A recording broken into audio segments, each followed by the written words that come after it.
Happy birthday, Dad.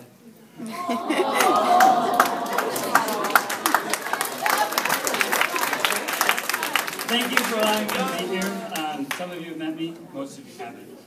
But you're probably thinking, he looks really familiar. I get that a lot. I have the same face as most politicians and police officers.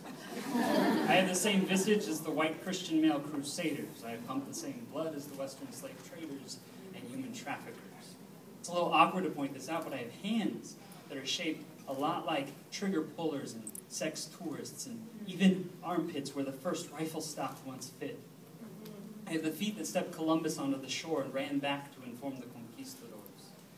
I even have the same reproductive organs as almost all the perpetrators of abuse, and the same sexual orientation as those among the arrogant public demonstrations. Manifest destiny is my doppelganger. Colonialism is my kind of close kin. Pornography and prostitution are perpetuated by my evil twin. And domestic violence is statistically a white man's sin.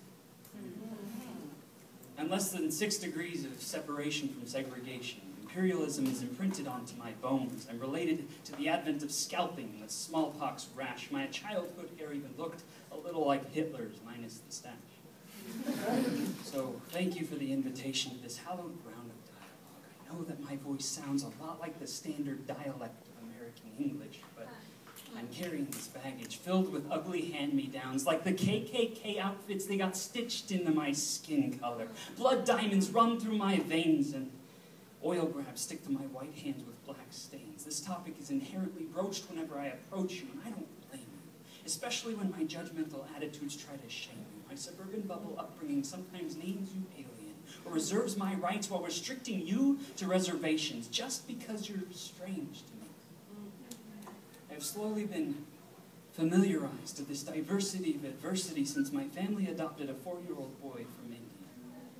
I started to notice then how some people cock their heads, either in question or accusation, but always in hesitation and stare sideways.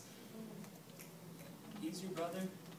Are you not all my brothers and sisters? I can see now how diligently burned the blisters, the aftermath of acid comments, when we chose which crayons to color with. As kids, we never passed such arbitrary judgments. I can recognize in the mirror the roots of the massive ego that held the Alamo, that implemented social Darwinism, that perches on piles of life-sustaining resources like it's all one big king of the hill. The white masculine footprints burrow deep in the bent-over backs of so many people, and I had no idea what to say. But I had to tell you that I'm starting to see it now, reflected back in awkward silences of honesty.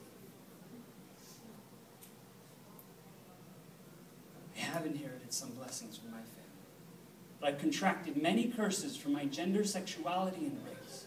So please let me know if it's ever difficult to tell me apart, because though you may see the same face, I hope you hear